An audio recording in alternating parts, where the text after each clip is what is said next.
Good morning students, how are you? Today's topic is coordination. आज का हमारा topic क्या है? कोऑर्डिनेशन है. कोऑर्डिनेशन को क्या कहा जाता है? समन्वय कहते हैं. तो कोऑर्डिनेशन के साथ मिलता जुलता एक टॉपिक है, उसे क्या कहते हैं? कोऑपरेशन. कोऑपरेशन होता है सहयोग जो अपने आप एस्टेब्लिश होता है, और कोऑर्डिनेशन अपने आप नहीं होता, डेलिब्रेट फंक्शन है, इसे एस्टेब्लिश करना पड़ता है. तो कोऑर्डिनेशन के लिए कोटेशन भी है. क्या कह रहा है? Coordination makes 2 + 2 = 5 possible. कोऑर्डिनेशन क्या करता है? जबकि 2 + 2 4 होता है, लेकिन कोऑर्डिनेशन में ऐसी क्वालिटी है कि ये 2 + 2 को भी 5 ये पॉसिबल कर देता है. कि 2 + 2 को लोग 4 नहीं कहते, 2 + 2 को लोग क्या कहना शुरू कर देते हैं? 5 कहना शुरू कर देते हैं. तो ये किसकी हेल्प से होता है? कोऑर्डिनेशन की हेल्प से होता है. कोऑर्डिनेशन का मीनिंग क्या है? It refers to that process through which harmony is establish, जिसके जरिए क्या की जाती है? हार्मनी एस्टेब्लिश की जाती है among different activities of an organization. Organisation के डिफरेंट लेवल की एक्टिविटीज़ को करते हुए हार्मनी एस्टेब्लिश की जाती है, so that organisational objective can be successfully achieve, ताकि ऑर्गेनाइजेशन के ऑब्जेक्टिव को सक्सेसफुल तरीके से क्या किया जा सके? अचीव किया जा सके. इसे क्या कहा जाता है? कोऑर्डिनेशन कहा जाता है. क्या? ऑर्गेनाइजेशन की एक्टिविटीज़ को सक्सेसफुल तरीके से अचीव करने के लिए ऑर्गेनाइजेशन की अलग अलग एक्टिविटीज़ के अंदर जो हार्मनी एस्टेब्लिश की जाती है, उसके प्रोसेस को किसका नाम दिया जाता है? कोऑर्डिनेशन का नाम दिया जाता है. फिर से सुन लीजिए, कोऑर्डिनेशन का मीनिंग क्या है? It refers to that process through which harmony is establish among different activities of an organisation, जिसमें ऑर्गेनाइजेशन की डिफरेंट एक्टिविटीज़ में हार्मनी एस्टेब्लिश की जाती है, so that organisational objective can be successfully achieve, ताकि ऑर्गेनाइजेशन के ऑब्जेक्टिव को successful तरीके से अचीव किया जा सके. इसका एक और नाम भी है, also known as synchronisation of resources. Synchronisation of resources, इसे सिंक्रोनाइजेशन ऑफ रिसोर्सेज भी कहते हैं. इसका मतलब क्या है? In the context of a business unit the meaning of coordination is to balance its various activities. इसकी सारी एक्टिविटीज में बैलेंस होना चाहिए. क्या क्या एक्टिविटीज हैं? जैसे परचेज की एक्टिविटी है, हमारी सेल की एक्टिविटी है, फाइनेंस की एक्टिविटी है, पर्सनल लेवल की एक्टिविटीज है. उन सब में क्या होना चाहिए? बैलेंस होना चाहिए, so that objective of business can be easily achieve या इजीली एनहांस, ताकि ऑर्गेनाइजेशन के जो ऑब्जेक्टिव हैं उन्हें इजीली क्या किया जा सके? अचीव किया जा सके. ये भी कहा जा सकता है बेटा, ऑर्गेनाइजेशन के ऑब्जेक्टिव को अचीव करने के लिए जो एक्टिविटीज़ में हमारी जो हम अलग अलग एक्टिविटीज़ करते हैं उनके अंदर हार्मनी को एस्टेब्लिश करना, ताकि ऑर्गेनाइजेशन के ऑब्जेक्टिव को बढ़िया तरीके से पूरा किया जा सके. इसे कोऑर्डिनेशन भी कहते हैं, सिंक्रोनाइजेशन ऑफ रिसोर्सेज भी कहते हैं. अब बेटा, कोऑर्डिनेशन की कैरेक्टरिस्टिक क्या क्या हैं? क्या क्या इसकी क्वालिटीज़ हैं? तो पहले इसकी क्वालिटी है, coordination integrates group efforts. Coordination या coordinates integrate group effort. Group के एफर्ट को जोड़ने में, मिलाने में हमें कोऑर्डिनेशन की ज़रूरत पड़ती है. कोऑर्डिनेशन की हेल्प से किया जाता है. The need for coordination is felt when group efforts is needed. जब ग्रुप के एफर्ट्स की हमें ज़रूरत पड़ती है, इसका मतलब हमें टीम में काम करना पड़ता है. For accomplishment of an objective, एक ऑब्जेक्टिव को पूरा करने के लिए जब हमें ग्रुप के एफर्ट्स की ज़रूरत पड़ती है, तो इसके काम को ग्रुप में करने के लिए कोऑर्डिनेशन की यहाँ पर हमें उन ग्रुप के एफर्ट्स को टाइम पे पूरा करने के लिए कोऑर्डिनेशन की हमें यहाँ क्या पड़ेगी, ज़रूरत पड़ेगी। या ये भी कहा जा सकता है, it can be said that coordination is related to group effort and not individual effort. Coordination जो एक ग्रुप एफर्ट है, एक इंडिविजुअल लेवल का एफर्ट नहीं है। The question of coordination does not arise if the job is done by only single or one person only। Coordination की जरूरत तब पड़ती है जब ग्रुप में काम करना पड़ता है। एक व्यक्ति जब काम कर रहा है तो कोऑर्डिनेशन का कोई भी क्वेश्चन पैदा नहीं होता। एक व्यक्ति को अपने साथ कोऑर्डिनेशन नहीं बिठाना पड़ता। कोऑर्डिनेशन को बिठाने के लिए ग्रुप के अंदर जब हम एफर्ट्स करते हैं तभी हमें कोऑर्डिनेशन की ज़रूरत पड़ेगी। एक अकेले के साथ काम करने में किसी भी तरीके की कोई भी कोऑर्डिनेशन की ज़रूरत नहीं पड़ती। तो कोऑर्डिनेशन क्या करता है, इंटीग्रेट करता है किसको, ग्रुप के एफर्ट्स को। ग्रुप के एफर्ट को बनाने में कोऑर्डिनेशन हमारी हेल्प करता है। उसके बाद है coordination ensure unity of action. Coordination हमें आश्वासन देता है कि यूनिटी के अंदर एक्शन लिए जा रहे हैं, काम किए जा रहे हैं, मिलकर काम किया जा रहा है। The nature of coordination is of creating unity in action. Coordination की नेचर क्या है, मिलकर काम करना है, यूनिटी में एक्शन लेना है। It means coordinating process and effort is made to create unity, और वो भी यूनिटी किसमें, among the various activities of the organisation, ताकि ऑर्गेनाइजेशन की सारी एक्टिविटीज में यूनिटी को क्रिएट किया जाए। यूनिटी को जब क्रिएट किया जाएगा तो यूनिटी इन एक्शन से काम शुरू होगा, और यूनिटी इन एक्शन से काम को शुरू करने में भी यहाँ किसने हमारी हेल्प की है, कोऑर्डिनेशन ने हेल्प की है। यहाँ एक एग्जाम्पल भी दे सकते हैं। The purchase and sale department have to coordinate their effort so that supply of goods take place according to purchase order। Purchase के ऑर्डर के अकॉर्डिंग माल को सप्लाई किया जाए, इसके लिए दो डिपार्टमेंट में कोऑर्डिनेशन होना जरूरी है, परचेज और सेल के डिपार्टमेंट में। तो यहाँ पर डिपार्टमेंट में कोऑर्डिनेशन जब होगा तो जो उनका टारगेट है वो टाइम पे पूरा हो जाएगा, और एक्टिविटीज़ में यूनिटी के जरिए एक्शन लिया जाएगा। कैसे, परचेज डिपार्टमेंट ने सेल के डिपार्टमेंट के साथ कोऑर्डिनेशन बिठाना है ताकि जो माल को जितना बनाने के बाद बेचने का टारगेट है वो टाइम पे पूरा हो सके। तो बेचा माल तभी जाएगा जब टाइम पे उतना माल बनाया भी जाएगा। तो ये पॉइंट था, coordination ensure unity of action. उसके बाद है coordination is a continuous process. Coordination कैसा प्रोसेस है, कॉन्टिन्यूअस, एक लगातार वाला प्रोसेस है। It is not a job which can be performed once. ये ऐसा काम नहीं है जिसे एक बार ही परफॉर्म किया जाए एंड फॉर ऑल, एक बार करके ख़त्म होने वाला काम ये नहीं है। बट आल्सो या but it's need is felt at every step. इसकी ज़रूरत बेटा हमें हर स्टेप पे पड़ती है। किसकी ज़रूरत, कोऑर्डिनेशन की ज़रूरत हमें हर स्टेप पे पड़ती है। कैसे, many activities are performed in a business. Business में बहुत सी एक्टिविटीज़ को परफॉर्म किया जाता है।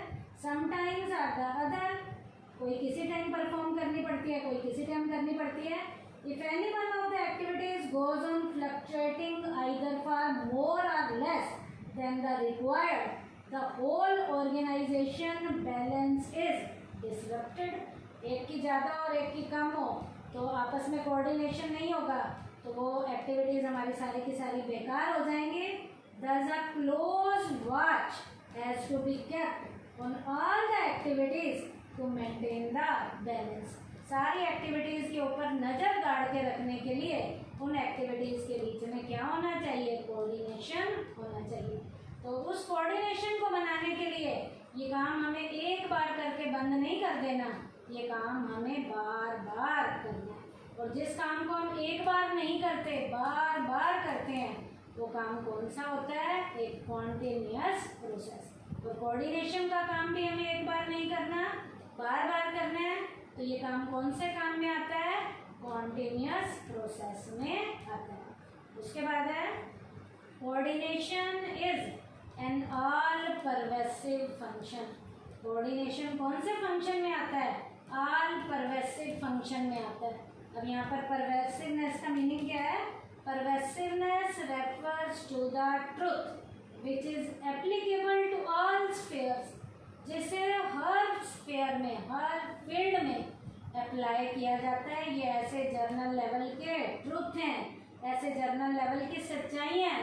ऑल स्फीयर का क्या मतलब है? बिजनेस में भी और नॉन बिजनेस में भी। एंड प्लेस यूनिफॉर्मली, और हर जगह पे इसे एक जैसा जो है अप्लाई किया जाता है। The nature of coordination is pervasively. Coordination की नेचर कैसी है? परवेसिव है। हर टाइम बिजनेस में, नॉन बिजनेस में, हर प्लेस पे यूनिफॉर्म तरीके से हमें इसे अप्लाई करना पड़ता है। द नेचर इसकी कैसी है? The nature of coordination is pervasive. Like making of time table, जैसे टाइम टेबल बनाना है in an educational institution is an example of establishing coordination. अब बेटा यूनिट के अंदर टाइम टेबल बना हुआ होगा तो प्रॉपर तरीके से कोऑर्डिनेशन को एस्टेब्लिश किया जाएगा। नहीं तो टाइम टेबल नहीं होगा तो कभी कोई टीचर जा रहा है, कभी कोई टीचर जा रहा है, प्रॉपर तरीके से कोऑर्डिनेशन नहीं होगा। तो कोऑर्डिनेशन को बनाए रखने के लिए एजुकेशनल इंस्टीट्यूशन में टाइम टेबल बनाना है जो कोऑर्डिनेशन का एग्जाम्पल है। इसी तरीके से गेम में भी, in the game of cricket the placement of players are predetermined position is nothing but coordination. Cricket में भी जो हमारे खिलाड़ी हैं उन्हें जो प्रॉपर पोजीशन दी गई है, ये वैसे तो कुछ नहीं है, लेकिन कोऑर्डिनेशन को बिठाए रखने के लिए उनको जो है प्रॉपर क्या दी जाती है? क्रिकेट के गेम में भी उन खिलाड़ियों को एक प्रॉपर पोजीशन दी जाती है।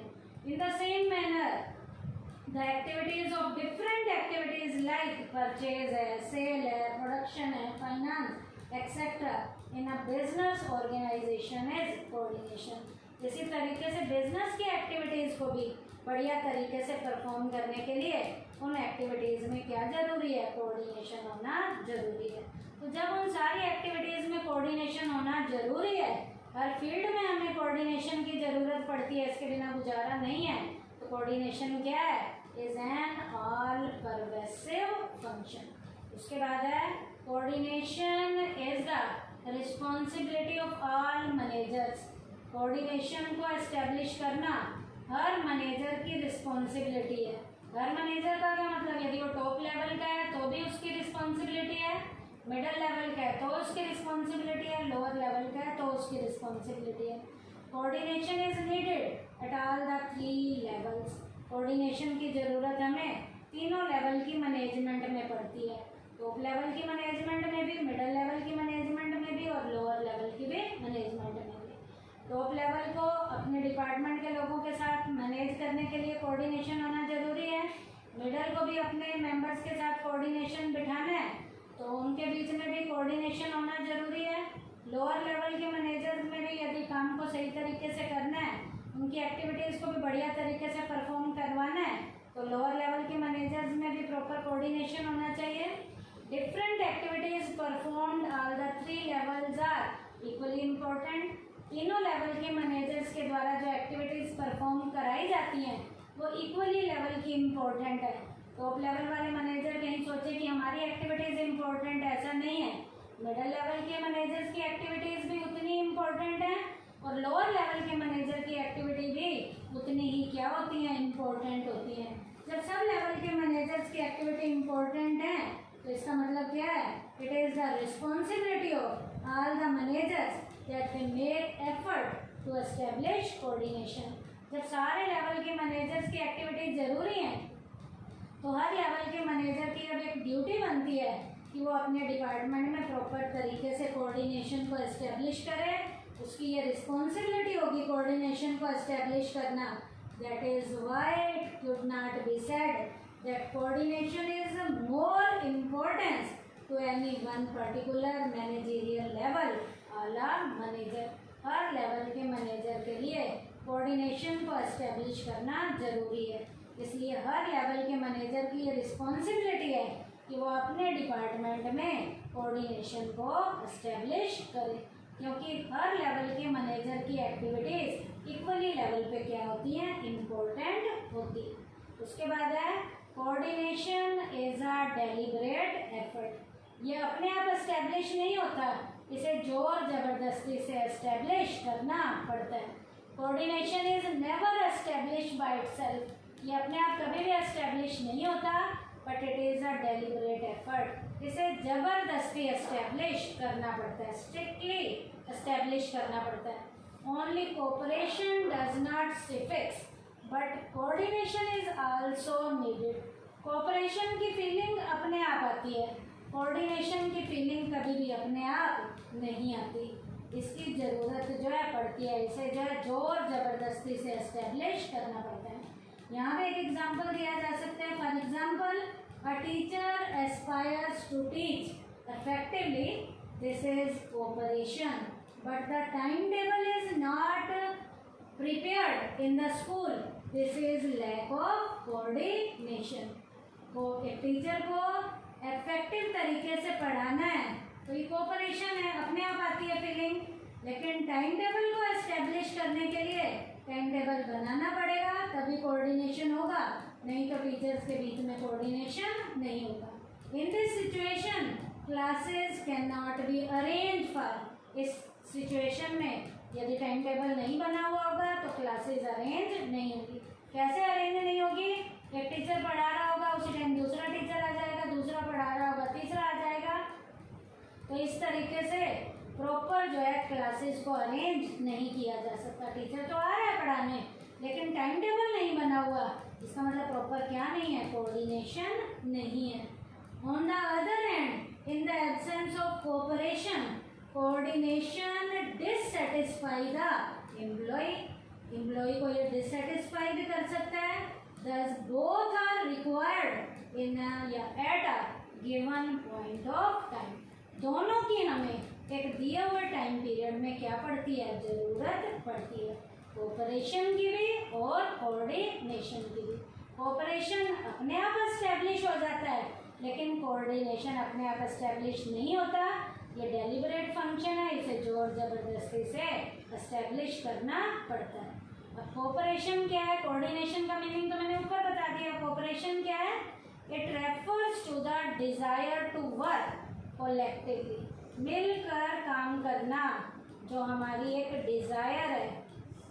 It originate effortlessly. ये अपने आप ही ओरिजिनेट हो जाता है, पैदा हो जाता है। इसको एस्टेब्लिश करने में हमें किसी भी तरीके के कोई एफर्ट नहीं करने पड़ते। तो कोऑपरेशन क्या है? It refers to the desire to work collectively. Collective तरीके से काम को करने की डिज़ायर को कोऑपरेशन कहते हैं। It originate effortlessly. ये अपने आप ही बिना प्रयास के एस्टेब्लिश हो जाता है। कोऑपरेशन बिना प्रयास के एस्टेब्लिश हो जाता है, लेकिन कोऑर्डिनेशन कभी भी बिना प्रयास के एस्टेब्लिश नहीं होता, इसे एस्टेब्लिश करना पड़ता है। कैसे मीनिंग में क्या था? It refers to that process through which harmony is establish. Harmony establish करनी पड़ती है among different activities of an organisation so that organisational objective can be successfully achieve. ताकि ऑर्गेनाइजेशन के ऑब्जेक्टिव को सक्सेसफुल तरीके से अचीव किया जा सके। कोऑर्डिनेशन डेलिब्रेट एफर्ट है, जोर ज़बरदस्ती से एस्टेब्लिश किया जाता है। कोऑपरेशन अपने आप ही एस्टेब्लिश हो जाता है। It refers to the desire to work collectively. It originate effortlessly. तो आज के टॉपिक में हमने कोऑर्डिनेशन का मीनिंग किया, कोऑपरेशन का मीनिंग किया और कोऑर्डिनेशन की कैरेक्टरिस्टिक्स की क्या क्या। Coordination integrates group efforts. Coordination ensure unity of action. Coordination is a continuous process. Coordination is an all pervasive function. Coordination is the responsibility of all managers. Coordination is a deliberate function. Thank you बेटा।